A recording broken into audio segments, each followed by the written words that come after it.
I am so glad you convinced me that the family car should be the Defender 110. It is so beautiful inside.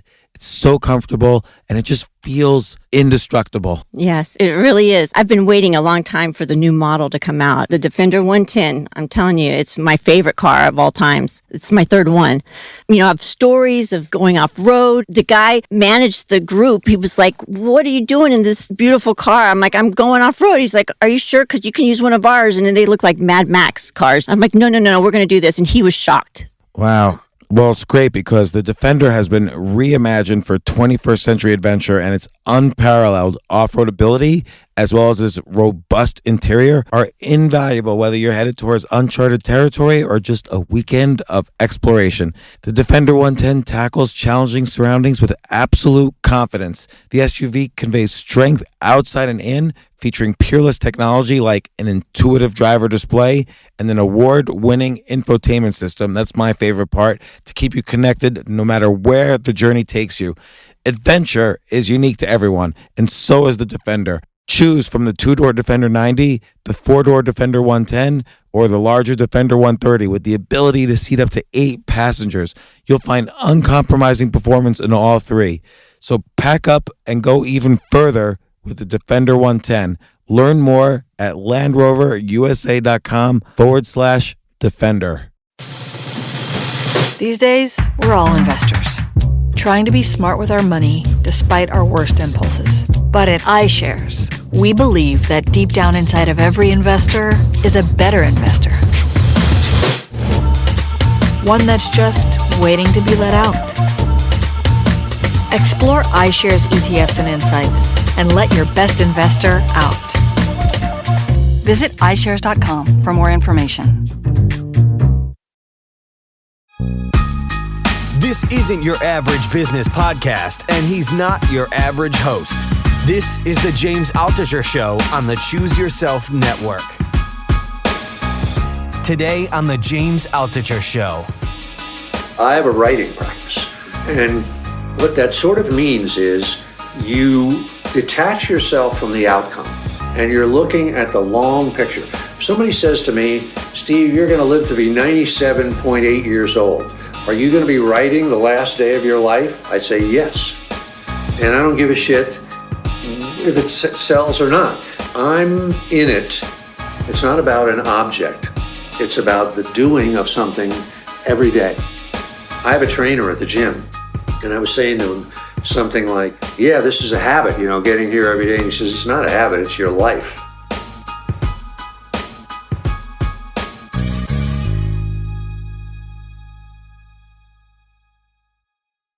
I think if you watch Ridley Scott's movie, he is like a master of this, at least visually. It's like every scene, there'll be some other stuff happening, in the background or whatever, that kind of keeps you interested, So anyway, those were two. Like Blade Runner. So Ridley Scott made Blade Runner. What's an example? I'm going to draw a blank here, but does Harrison Ford? One scene where Harrison Ford, as whatever his name is, Deckard, is in his apartment, and what's her name, Sean Young, the replicant girl, has come over, and there's a moment when Harrison Ford sits down at the piano, and you sort of wonder, and he can play, and he also has some photographs of his family. And if you remember, we've seen photographs that Sean Young had that were fake photographs to make her believe that she had a real past. And when you see those photographs, you wonder, is Harrison Ford a replicant?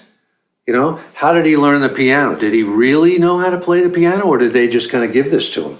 And those photographs that he has, are they fake photographs? And I don't think it's very clear even in the end of the movie if he is a replicant or not. Right. I think in a way he is, But that's a great example, I think, of there's something else is happening. Because what was really happening in that scene was he was sort of falling in love with her, and she was coming to him because she had just found out that she's a replicant. That was the main thrust of that scene, right? If you remember it. Yeah. And then he's fighting his own internal battle. So the external is he's got a job to do, which is kill all these replicants. The Yeah. internal battle is he's not only is he maybe realizing they're more human-like than he thought, like he's falling in love with her, Yeah. but perhaps he's realizing he feels human and yet he might be a replicant. Right. Or even if he doesn't realize it, we in the audience are starting to think it, We're thinking, does he not realize this? Could he be? So do you when I you're wonder writing? how many people who are going to listen to this podcast have seen Blade Runner? Well, they should If all you see it. haven't, go see it right away. Not only that, it's being rebooted anyway with Ryan Gosling playing the Really? Harrison Ford character. Yeah. No kidding. Huh? Sounds great. Yeah. It could Who's be directing interesting. it? I don't know actually. Hopefully Ridley Scott again. So, but when you write a novel now or even a nonfiction book, do you consciously think I need more than one thing going on at a time? I almost always forget that, but when I remember it, I try to do something like that. Yeah. Like what's an example? I'm trying to think of in the knowledge. I know I did it like many times in the knowledge, where a scene will seem to be going one way, and then at the very end, something will happen, and that'll spin it in a different way, and you'll realize that the scene was about something else. But I can't. I'm just blanking right now on what it. Well, what a great one would be the beat up scene, but I don't want to give away too much because there was You obviously. can give it away. Go. Well, the main character, Stretch, quote unquote Stretch, gets beaten up by the bad guys. So you have that moment that has to be hit in a private eye novel. Yeah. You are completely at the Yes, you're right. mercy of the antagonist, but also your partner in kind of this detective story, Tito, at the moment. He also gets beaten up, but something else is really happening at the same time involving that character that we don't really realize until later. Right, and also what I thought you were going to say is at the very end of that scene, and this is to answer your question, the character that is beating him up is called the Russian. And at the very end of the scene, the Russian kind of says to him, "Who the fuck are you?" And Stretch realizes that the guy has no accent, that he's not or at least it plants the idea. The final line of the chapter is, "The Russian is as American as apple pie." Right. So that's a twist. That's an example of an action scene that keeps the story moving by a new revelation at the end of it that you didn't think was going to happen.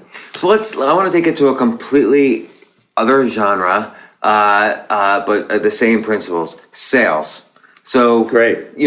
How does a salesman have two things going on at the same time? How does this concept translate to the notion of sales? I should ask that of you, because you know more about that than I do. Well, I would say we would know the same amount. You've sold movies, you've sold novels, you've sold... Yeah, but it's usually my agent that sells them, and I don't have to do anything. You have to sell it to the agent. You have to convince him. So okay, I'll say you're building a small relationship at the same time that you're building a bigger relationship. So I'm not going to sell you something that is just going to, just to get money right now, because money is just a byproduct of a much bigger relationship that we could build that could eventually result in other projects, or 20 years down the road, who knows what could happen. So that's what's happening. That's a great example. The two stages in sales. Uh-huh. And moving the action forward, I can sell you something that works, that you trust me. I build trust. So, Right. So there can be a second sale. Right.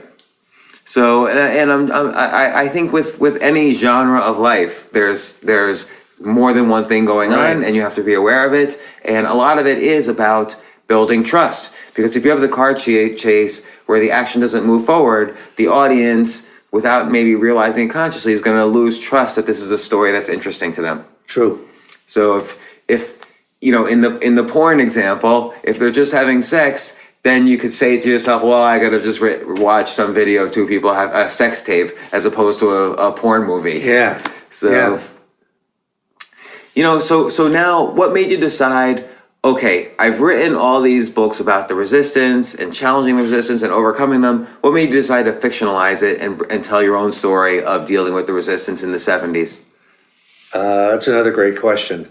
I mean, the sort of internal story of the knowledge, of me becoming a writer, turning pro, really turning the corner from just screwing around and screwing everything up to actually becoming a pro, is something that I've had in my mind for a long time, and I've wanted to tell that story, but I've never been able to figure out how to do it.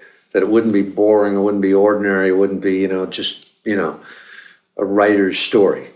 And again, where do ideas come from? I don't know. That thing kind of came into my mind, and then the idea to do it as a sort of a Big Lebowski type of, there's always, for me, two elements. There's always, like the Bhagavad Gita is like, always loved it.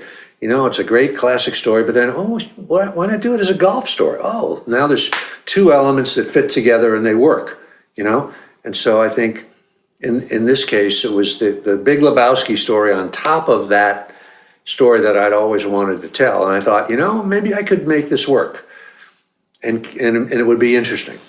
And again, there's the two concepts, but also that's related to this other thing you write about, which is the internal becoming external. So if it was just a story about a guy struggling to write a novel, that might not be interesting. But if it's a guy who's constantly being distracted by his own choice, taking a job with his boss, the Turk, having problems with women, these are kind of extensions of his internal battle of not being able to finish a novel.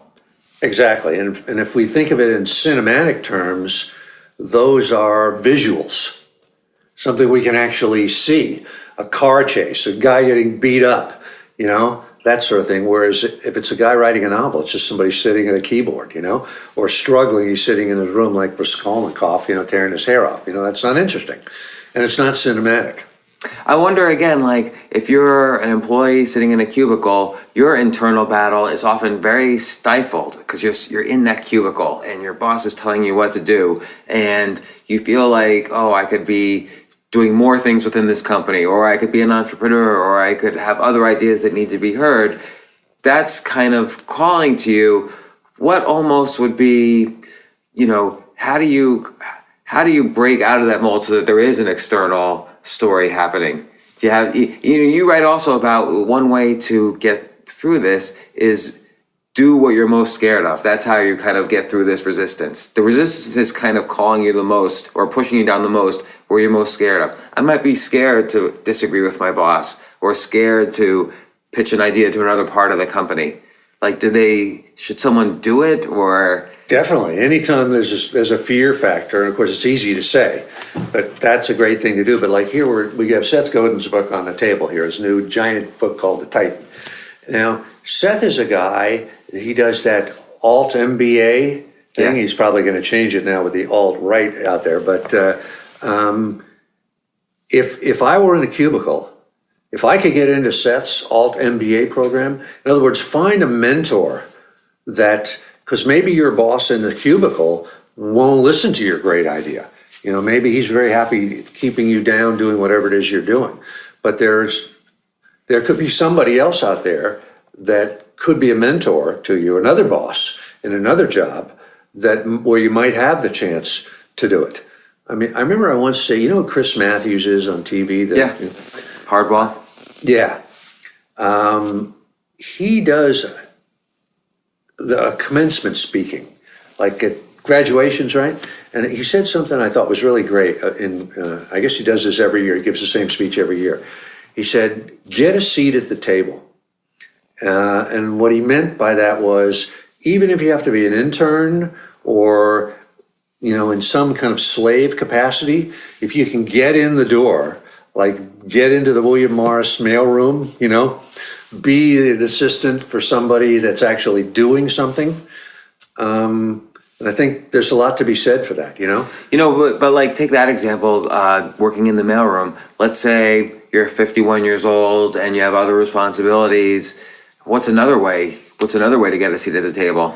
Yeah. Well, in that case, you have to brainstorm on it. I'm not really sure. I mean, me at 51, remember, I'd been trying to write novels for like 30 years. So it wasn't like I just woke up in the morning and decided and did something, It was, the accumulation of a lot of effort and work and people that I'd met, I had an agent, I had a lawyer, I had, bump. Right. So in some sense, your life has this arc of the hero, right? You were a cab driver in New York. Everybody's does, yeah. Everybody's does. So then you finally take this call to action. You move out to LA and go to Hollywood, and you have many mentors. You have the writers that you were partnering with, even this porn director, your agents, right, true. publishers, and then you had virtual mentors too. I mean, you are referencing hundreds of books in all of your books that you've read and studied. Yeah, it's true.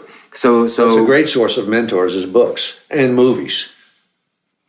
And any form of art or any form of success or entrepreneurship, And then a lot of, we haven't discussed this much because we've been focusing on the war of art and kind of your self-help stuff. But you also have written these novels that are amazingly historical, Gates of Fire being the most prominent, about, the Spartan 300 against the Persians. And it seems also you had interests that were completely unrelated to writing. You had history interests about, in particular, Greeks and Spartans and so on, and you were able to translate that into fiction. Well, this is kind of interesting, James, is that I really did not have an interest in that. I mean, a little bit. I only got interested after reading your fiction on it. But I sort of had read some of those books for fun, Herodotus and stuff like that, but by no means did I know anything about it. But after Legend of Bagger Vance, book number 1, I had to come up with book number 2, and I had no idea what it was possibly going to be. And I just sort of, there was a little section in Herodotus about the Spartans, and I thought, well, let me try this. But I had what I'm getting at here is there are positive forces in our life. The muse, is leading us. And until I started to write that book, which led to like 5 others, I had no clue that I even cared about this or was interested in it. But once I kind of, I answered that call, it's like those doors sort of opened. And suddenly, I woke up, 6 or 7 years later, and I had like 5 books on this subject. And I really, to this day, I say to myself, where did that come from, And again, I think it's a previous life, if you want to know the truth. But those books it could be because those books are so heavily researched. It feels like you're there. Like, I don't even know. I would be too lazy to get all those details that you get into those books. And now they're like, mandatory reading at military academies. So were you surprised when that happened? I was, yeah. I had no idea. People don't call you up and tell you that,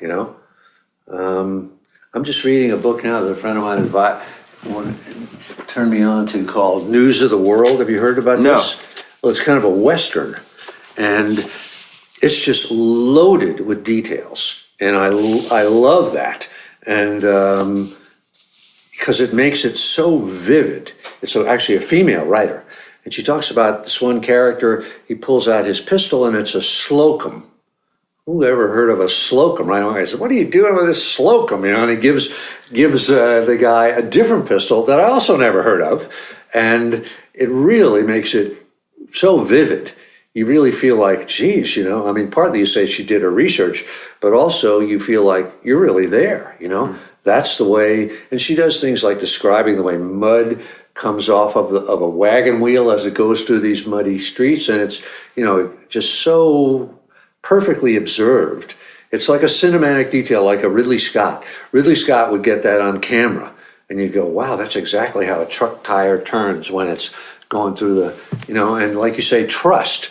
As you're the viewer and you're watching that Ridley Scott movie, you go, I trust this guy. He's telling me the truth. That's another piece of reality that I'm going to stay with this movie for another 30 seconds. I'll give it another 30 seconds, Do you think like with Gates of Fire and Legend of Bagger Vance, both of those are period pieces. Obviously, they're historical. The knowledge, not as much. That's placed in your, not present, but your present of 1970s.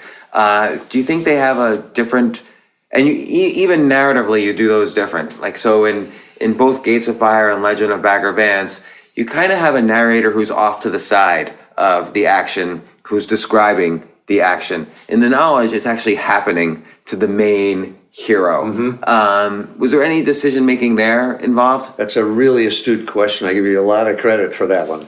I'll say thank you to that. because in both cases, Legend of Bagger Vance and Gates of Fire, the stories are narrated by intermediary characters for a very specific reason. And it's like in the Spartan culture is so alien, to our world that, at least I felt, if you plunge the reader into it straight with like a third person narrator or with a first person narrator, it would be impossible to grasp. But if you it's told through the eyes of a young boy who doesn't know anything about that culture and who's introduced to it almost like Oliver Twist or Pip or a character like that. And so as he learns, he's makes it accessible for the reader. As through his eyes, we, the reader, don't feel so dumb as things are being explained to us about this crazy culture that's almost like a science fiction culture, the same thing was true for The Legend of Bagger Vance. In that case, it was sort of like, the story was sort of magical realism. I was going to ask the reader to believe some things that were really far out, right? And so I thought, again, an intermediary character of a young boy, which sort of like the character of Scout in To Kill a Mockingbird. An innocent young boy is allowed to, if you see it through his eyes, crazy stuff can happen and a young boy sort of accepts it, and so that was why those things were done that way. Let's stop to take a quick break. We'll be right back.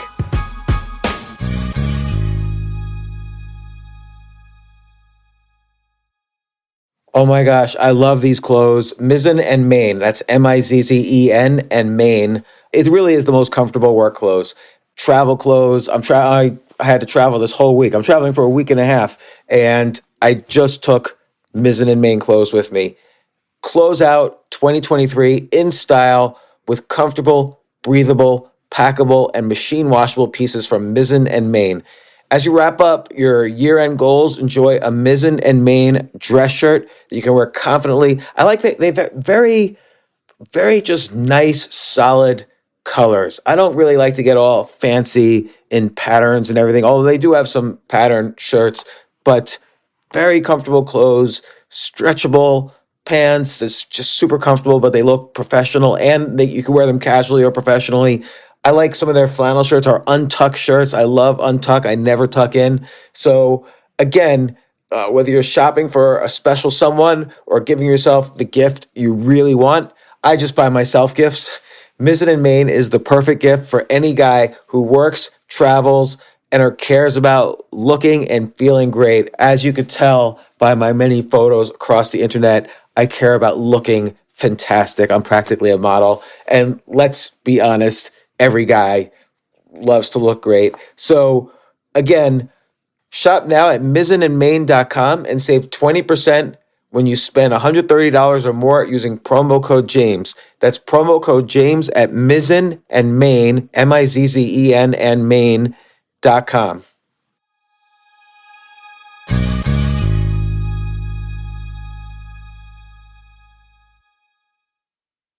You know what I love about fantasy sports is that even though I'm not going to be a great basketball player or a baseball player or a football player or whatever, I feel like I get to participate and make decisions and use my knowledge of these different leagues or these different sports to compete.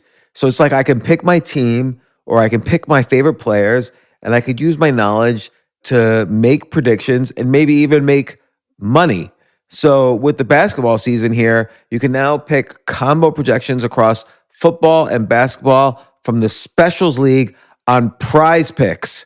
This is a league created specifically for combo projections that include two or more players from different sports or leagues. Want to play alongside some of Prize Picks' favorite players like rapper Meek Mill and comedian Andrew Schultz, who's also been a guest on this podcast, and I've been a guest on his? You can now find community plays under the promos tab of the app to view entries for some of the biggest names in the Prize Picks community each week. Look, Prize Picks even offers a reboot policy so that your entries stay in play even if one of your players gets injured.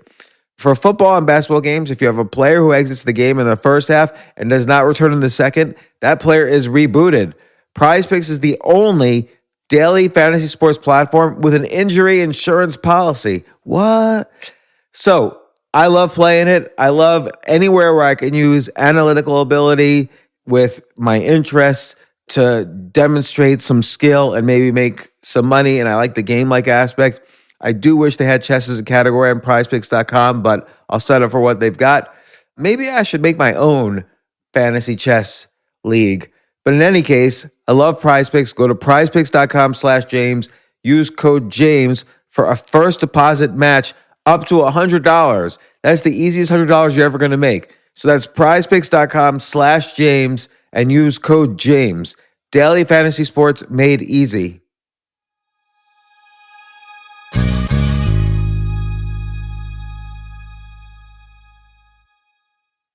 The future of learning is definitely online. Like, it's such BS that you have to spend $200,000 or take $200,000 in loans and go to some fancy school when it's useless. It doesn't guarantee you a job. Most employers, including me, do not care about degrees or grades or anything like that. We want to care that you love what you're doing, that you know what you're doing, in some cases that you have experience or that you're willing to learn. But people in general love learning and are curious. Like, the key to success is curiosity.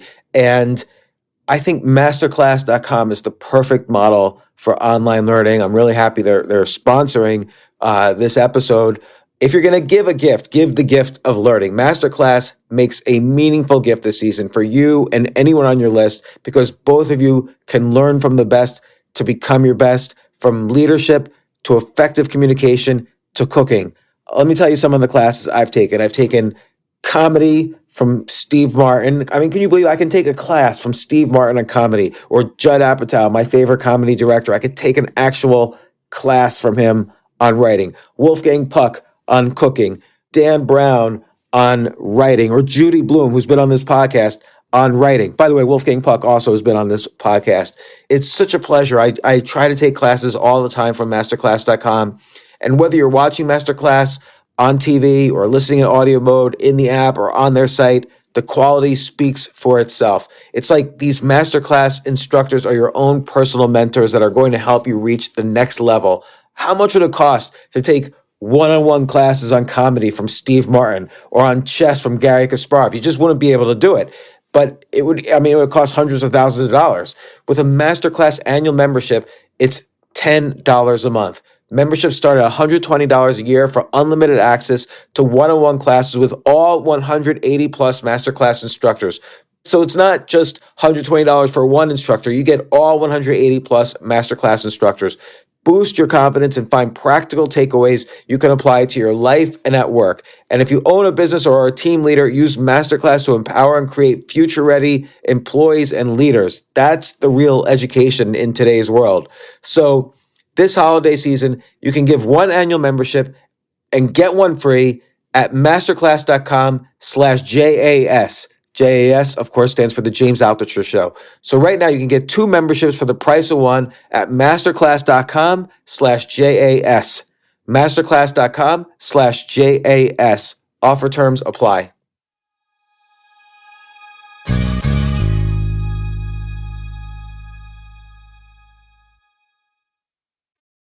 At any given point, I'm just thinking about my own. Interrupt just for 1 second. Mm-hmm.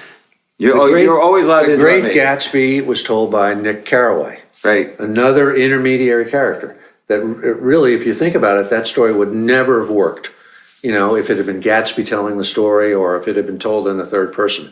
But coming from this intermediary character that, because the world was so larger than life, you needed a guy that was just a regular guy that sort of found himself. He's Daisy's cousin, right? That's how he gets into the thing. That's how Gatsby enlists him to take him over and introduce him to Daisy, And so we, the reader, are carried in like that into this larger than life world. Or another example is I've cited before, Mutiny on the Bounty, the book, where they have the authors created this fictional midshipman, didn't exist, because, again, the story was so larger than life. Fletcher Christian and Captain Bligh. How are you going to get into that? Whereas with this kind of young guy that's sort of like Oliver Twist, gets enlisted, he goes down to the ship, sees the ship for the first time, he doesn't really know his way around. It works. Sorry to interrupt there, James. No. Throw that in there. But that brings up to mind, like, take your book, The Knowledge, and take Hemingway's The Sun Also Rises. Okay, so it's Hemingway's first book. It's kind of Was that his first book? That's his first novel. He'd had a collection of short stories. No kidding. I didn't realize that. It's so great. Wow. Maybe The Snows of Kilimanjaro is a collection of short stories. Or no, Men Without Women was a collection of short stories before Sun Also Rises. And but in that case, it's very similar to The Knowledge in the sense that here's a character talking about something that happened to him, in his case, a few years previously, in your case, a couple of decades previously.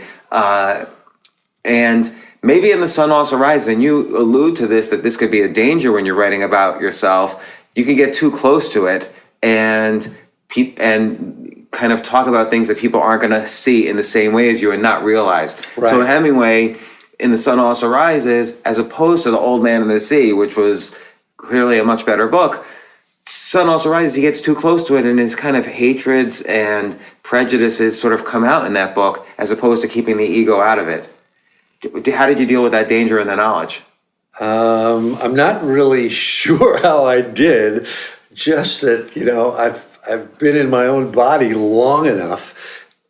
Had I tried to write that book in my 30s, I would have been much too close to it, and I would have been too insecure as an individual and as a writer, and I'd have been wanting the reader to like me, my character, too much. I wouldn't have had the distance on it, but I think I've got the distance on it now, on my own self, that I could sort of create a character that was me, but it wasn't, it wasn't really me, I had some distance on it. There's a cognitive bias related to this, which is like an entrepreneurs deal with this. If you start a company and invest your own time and effort into it, you think it's great.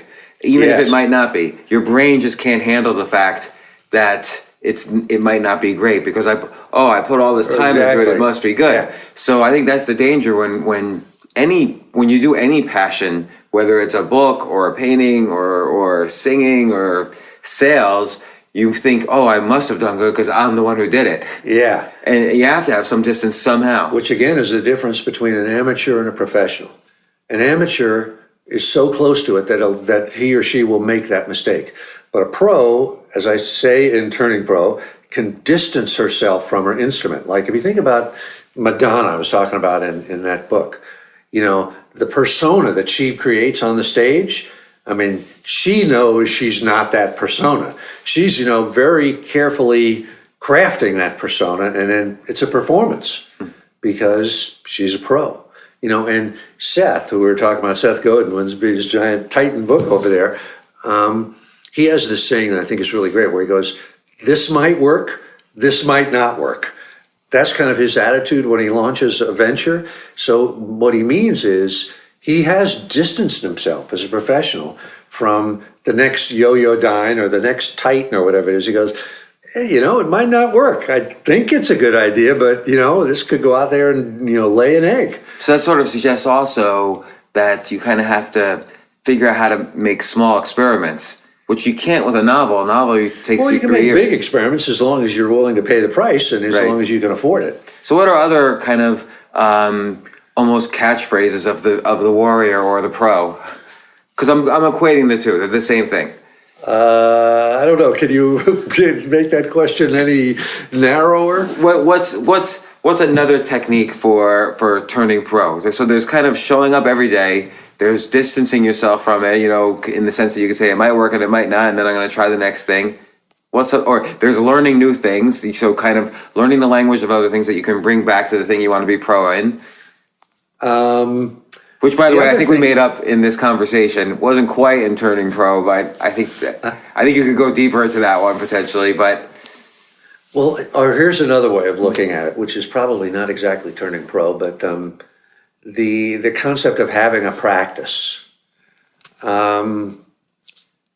is like when you say having a practice, and people have I've written this and people have gotten this wrong. So let me be clear about what I'm talking about.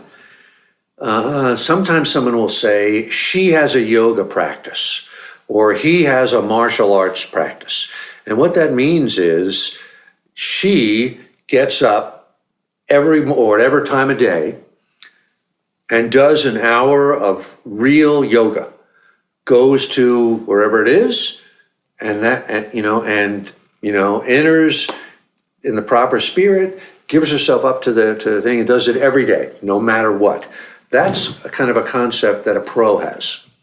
Tom Brady has a football practice. I have a writing practice. Twyla Tharp has a dancing practice or a choreography practice.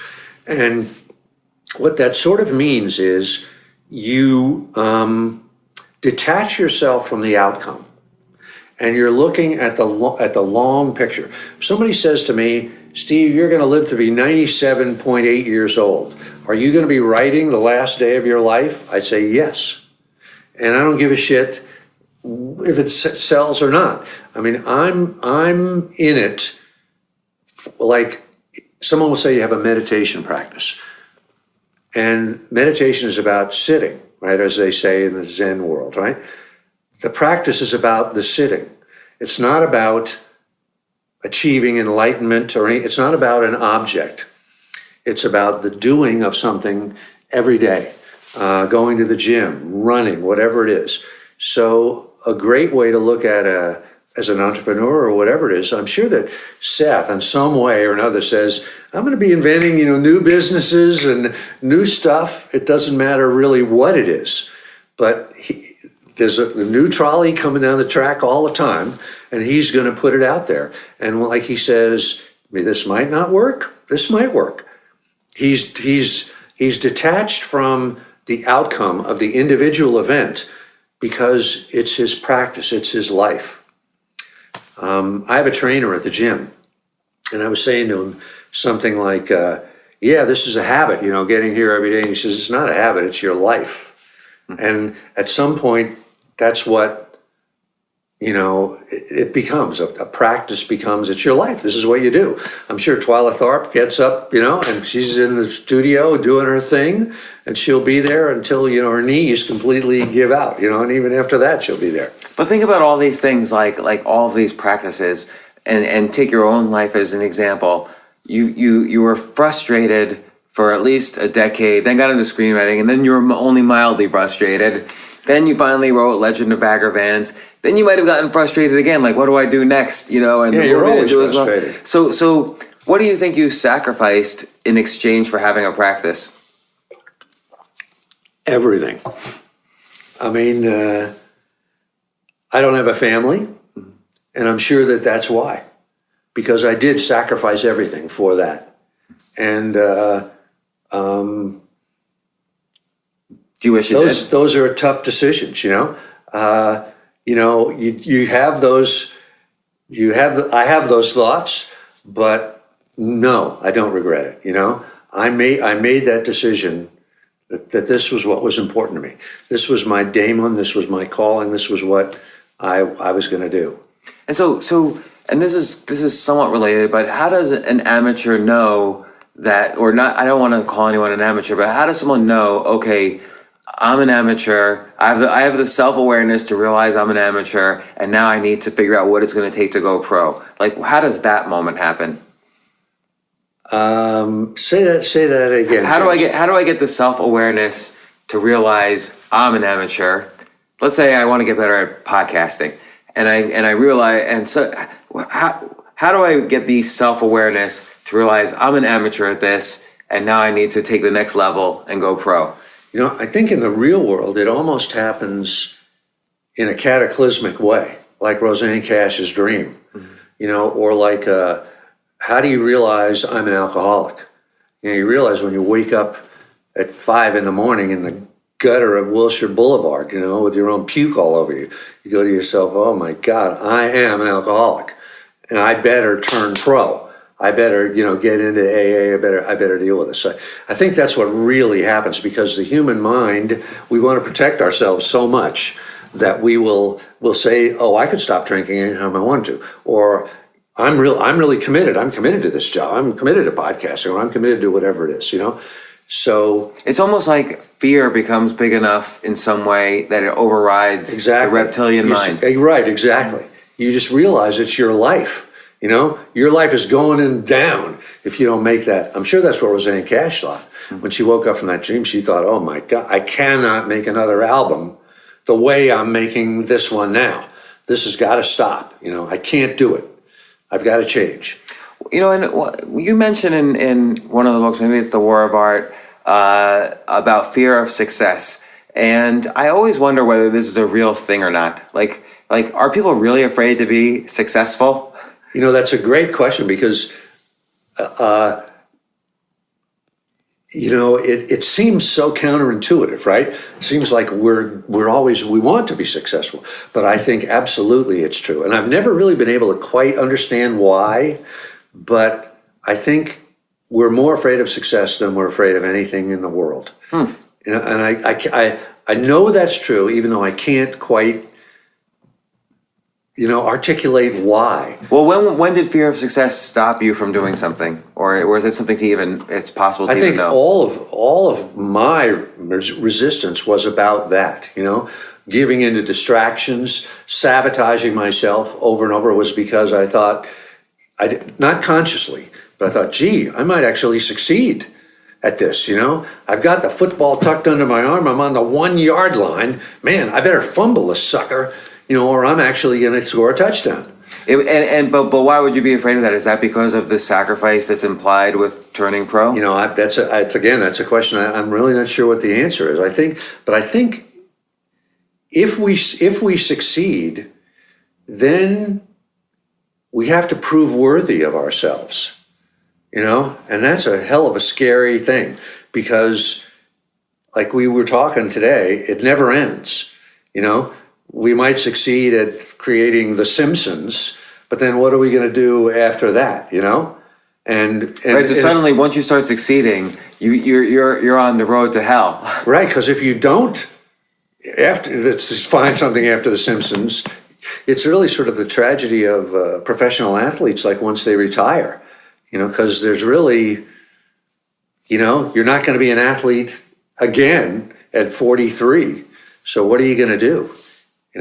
Well, this is why I ask you, and one of the great things about being a writer, you can do it. Well, this is why I ask you about like all of your nonfiction books, like, and I've listed them a bunch of times, but you talk about the resistance and about creativity and kind of turning pro and turning warrior. It's all kind of the same concept, kind of in different wrappers. But you tell lots of different stories in each book. But how do you keep reinventing, talking about those ideas, but in slightly different ways to keep it interesting and fresh?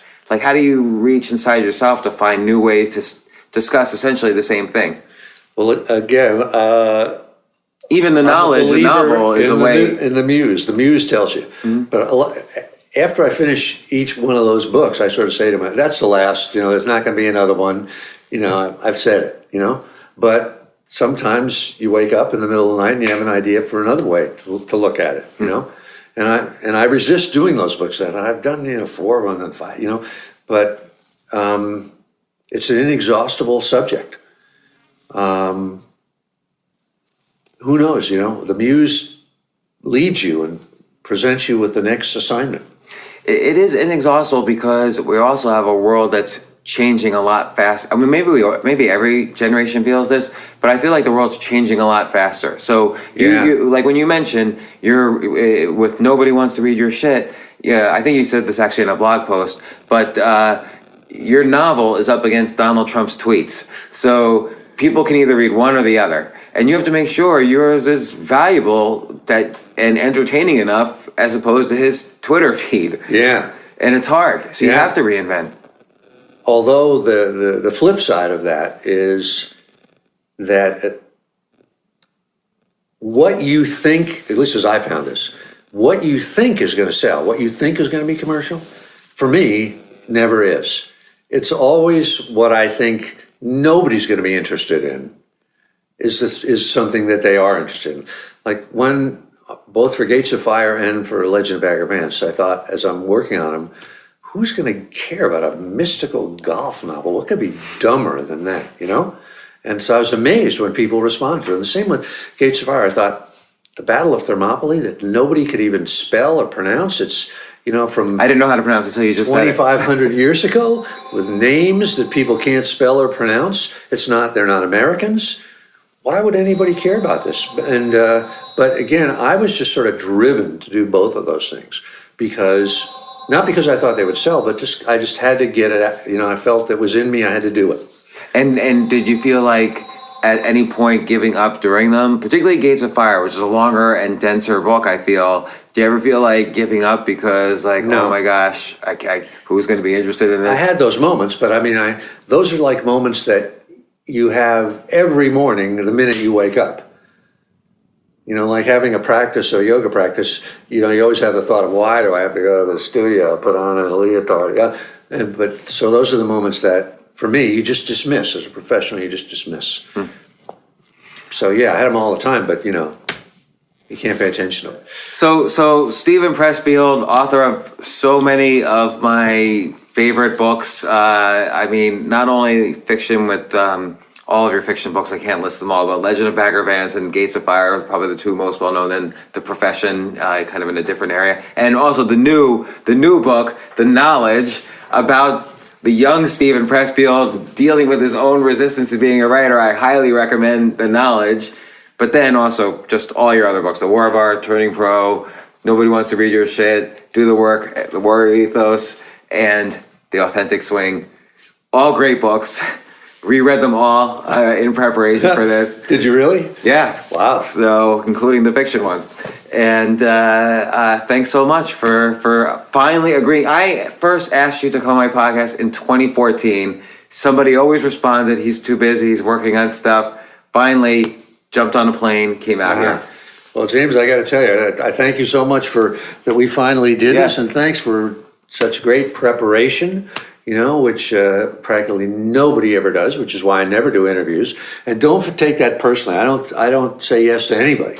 So what I'm really glad that I said yes to you this was a lot of fun, and you really we're so prepared for this and asked such great questions. I didn't feel like I was repeating myself, and it was great. Excellent. If we haven't exhausted the topics completely, we'll do this again sometime. Oh, and also I recommend people sign up for your email list. They can find you at stevepressfield.com. Your email list about your writings, your emails every day about writing. It's just brilliant. It's always a must open as soon as I get it. Oh, great. Okay. Thanks for the plug. Thanks, Stephen. Bye. For more from James, check out The James Altucher Show on the Choose Yourself Network at jamesaltucher.com and get yourself on the free Insiders list today. Hey, thanks for listening. Listen, I have a big favor to ask you, and it will only take 30 seconds or less, and it would mean a huge amount to me. If you like this podcast, please let me know. Please let the team I work with know. Please let my guests know. And you can do this easily by subscribing to the podcast. It's probably the biggest favor you could do for me right now, and it's really simple. Just go to iTunes, search for The James Altucher Show, and click subscribe. Again, it will only take you 30 seconds or less, and if you subscribe now, it will really help me out a lot. Thanks again. AI might be the most important new computer technology ever. It's storming every industry, and literally billions of dollars are being invested. So buckle up. The problem is that AI needs a lot of speed and processing power, so how do you compete without costs spiraling out of control? It's time to upgrade to the next generation of the cloud, Oracle Cloud Infrastructure, or OCI. OCI is a single platform for your infrastructure, database, application development, and AI needs. OCI has 4 to 8 times the bandwidth of other clouds, offers one consistent price instead of variable regional pricing, and of course, nobody does data better than Oracle. So now you can train your AI models at twice the speed and less than half the cost of other clouds. If you want to do more and spend less, like Uber, 8x8, and Databricks Mosaic, take a free test drive of OCI at oracle.com/advance. That's oracle.com/advance. oracle.com/advance.